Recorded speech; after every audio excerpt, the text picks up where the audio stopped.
after 11 years of not releasing the show. I was scared because maybe my audience don't relate to these grandmothers anymore, because the grandmother as we know it with the mask is gone. The grandmothers now, they don't wear masks. Grandmothers now they have PhDs.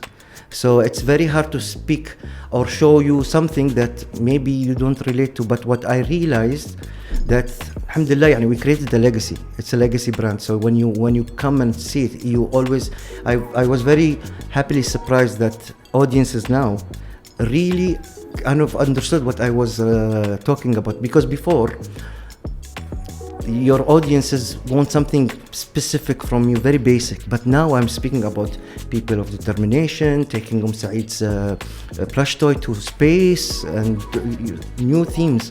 So I'm very happy that it still resonates with people.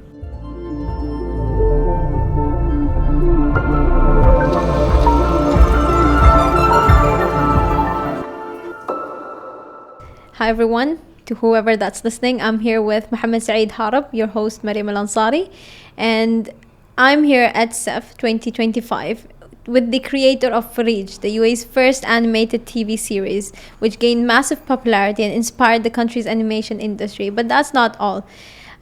Saeed has gotten a lot of awards in the past. He's gotten the Emerging UAE Talent Award in Dubai International Film Festival. He was the Young CEO of the Year by the CEO of Middle East Magazine and one of the world's most influential figures back in 2008 to 2012.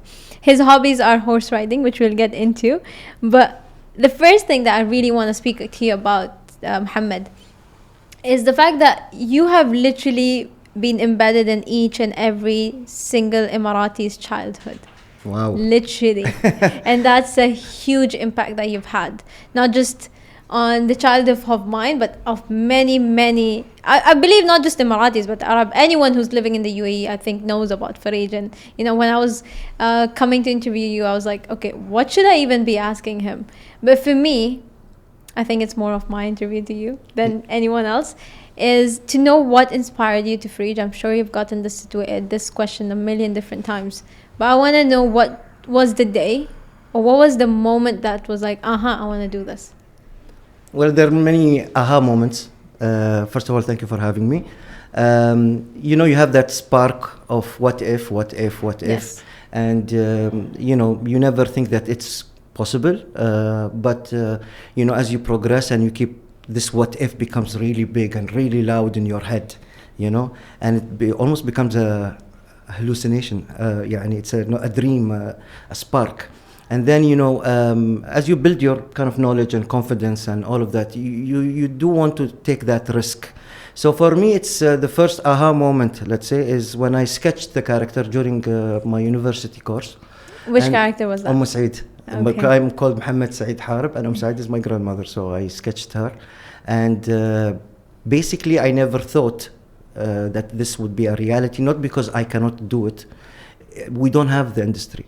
We don't have the 500 people that will come together. But, with technology now and with the internet, it was easier to communicate with people outside. So you don't really need to have the whole team in one country. So it became easier and easier. And for me to kind of take that risk and take a loan from the bank for $1 million to achieve something in less than a year. So it was a high risk. But I think, thankfully, there was a high reward after that. If you don't mind me asking, how old were you when you got that aha moment? Because I heard you saying that, you built up that experience and then you went with the venture. Maybe I was 24. MashaAllah. Maybe. That's very young. Yeah. Well, I'm 48 now, so. You don't look like it. Yeah, well, it's good lighting. But tell me about the Young CEO Award. What was it that you built, the venture, the startup?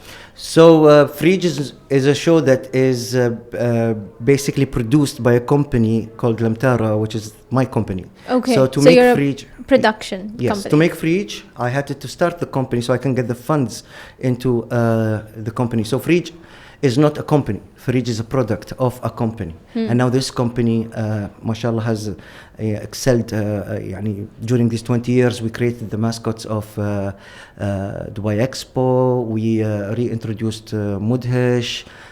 We basically, kind of expanded on the whole IP creation in the Middle East. Now we're working with Saudi Arabia, with Qatar. So we have a lot of, like, we like to create characters, basically. In your opinion, which was harder, a production company or creating a series? Because these are two things. Creativity more here on the creative side, and the production a bit conventional, but you're still doing something creative with it. I think they all come with their set of, like, joy and risks, and I think there is a fun factor that I know a lot of artists who are not good at their business. They don't know how to deal with business people. I am blessed that I can talk business and I can talk creative, and they have to be together. Otherwise, I don't think FREEJ will ever be where it is if I could not sell the product. You can make a nice product, you cannot sell the product, and if those two cannot be cohesive, then we will not have حتى longevity. We will not have basically, will not be here after 20 years. People do projects and disappear. True. That's why you have co-founders. One is a salesperson, one is the tech person or the creative person. What are some risks that you really took, or that going back you thought, okay, this is something that is so huge and you were very hesitant to take? $1 million.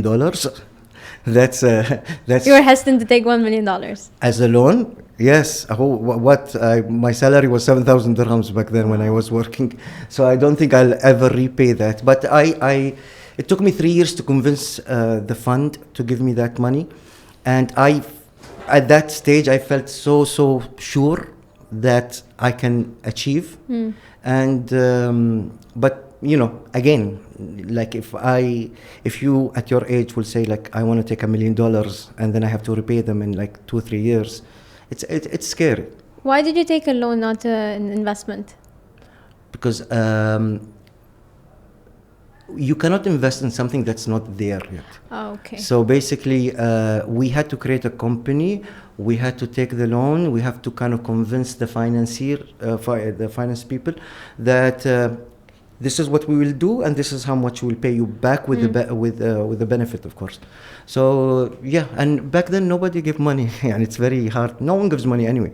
Yeah, it's crazy that you were for 3 years had that conviction in yourself and that belief that you could do it. Where did that come from? Because as you said, it's something new. You did not know if it's going to work or not, but you had the conviction that it will. Well, I used to work in Dubai Media City, so we were very good at pitching our ideas and talking the talk and then convincing you, because in the end we are storytellers. So if I can manage to convince you to buy into my story and buy into my dream, I also knew that I had something unique between me and myself. I don't know how people will receive it, but I thought that I had something quirky. I had something that might be interesting, and I never knew that it will be just like a cultural phenomenon after that. And how was your support system growing up, in terms of not growing up as a person, but growing up in terms of the startup and the creativity that you were doing? Because a lot of people have such convictions about their ideas. It's either the external factors that are stopping it or the internal one, and that's the most scariest part of all, the internal and sometimes the external. Like, you're trying to do something, I'm sure you've been through this, and then there are people around you who are just demotivating you. I don't want to turn it into a motivational speech, this one, but I think what I'm trying to get to is, you come from the shoes that I want to walk in, right? You've already walked those shoes at a space and a time where the ecosystem was not as open. Now we have the Sharjah Entrepreneurship Festival where VCs come, we have an investor launch, you have all of these focus on startups. Before it was not. So it was 1,000 times harder for you. You think now it's hard? No, it was 1,000 times in your 20 years ago or something, because the ecosystem was not there. So for me, I think what I'm trying to get out of you is, how did you manage to ride the waves and still come out of it as successful as you are, or as how people see you? Well, that's good that they see me successful. Honestly speaking, I think being young and have that vibrant energy to believe honestly what you think, because with some wisdom you'll not do that, because you have that erratic kind of energy that you want to really prove to people that you are different. Society tends to put you in boxes. That's normal, and it's easier for society if you are in a box, but to kind of be out of the box and keep doing something strange. And I think a lot of funds, people in the creative business, they like that, because they like that you are very, very kind of focused on delivering something different. Now, challenges, of course, I cannot be a creative and sit with a CEO of a bank and convince him about a show about grandmothers. You know, I will listen to him, I will listen to what he says, but he is not my target audience, you know. So I really don't get fazed by what he says, because if they don't see it, it's new. If you don't get it, so I can explain it and imagine it, but then you're not everybody loves what I do. Not everybody. Some people hate the product. Some people adore the product. You know, so you're basically like, if you're a painter, my brush stroke is huge. I'm over the nation. Yeah. Not everybody will like me. But we all come to a conclusion that the product is commercially successful and hopefully culturally impactful.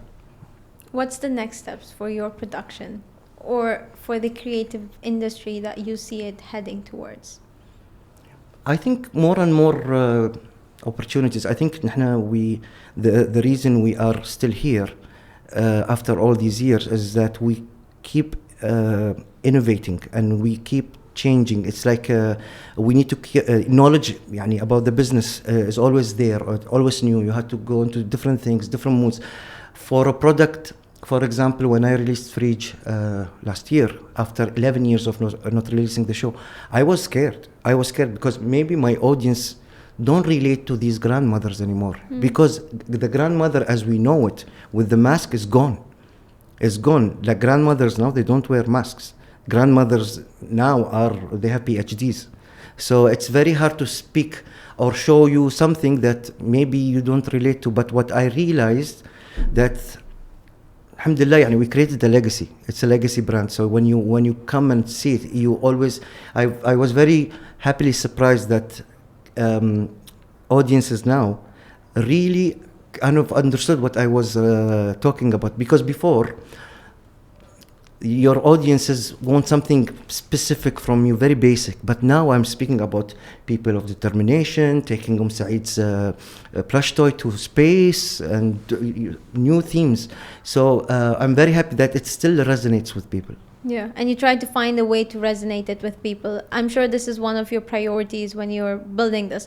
What are some priorities that you keep in mind when you're building this project, other than the fact that you have to make it resonate with people? Two things. Make it successful commercially, because you have staff, you have people, let's not kid each other. We are a business. Number two, have a voice. So basically, I don't pitch products. People come to me because it's Mohammed Harib's way of doing it. It's a style. So in the end, if you have that voice, the creative voice in you, don't lose that. And some people do a lot of shows, but you can tell there is no passion inside. It's just like getting money and doing something for hire. How do you find that voice in you? Or let's say, how do you know that you have that voice? That's when you remember that aha moment. Yeah. So if you have that aha moment, you have a voice. All right. What's next for Saeed? What's next? Nothing. I don't know. I don't have a business plan. Whatever comes. Whenever I feel like I want to do FREEJ, I'll do FREEJ. Whenever I feel like I need to do something new. Any new character? Characters? I can't disclose yet. But they're coming. Inshallah. Inshallah. All right. Any advice you want to give for inspiring young media creators or entrepreneurs who are trying to do either production or trying to do something in terms of the creative industries? Well, I think sometimes it can be a very taxing journey when you do creative work. The market is very vibrant. We have a lot of talent, so you need to make sure that you are unique in what you're doing, how you're doing it, and what the impact of that will be. All right. Thank you so much for having us. Shukran. And thank you so much for your insightful conversations. Thank you. Thank you.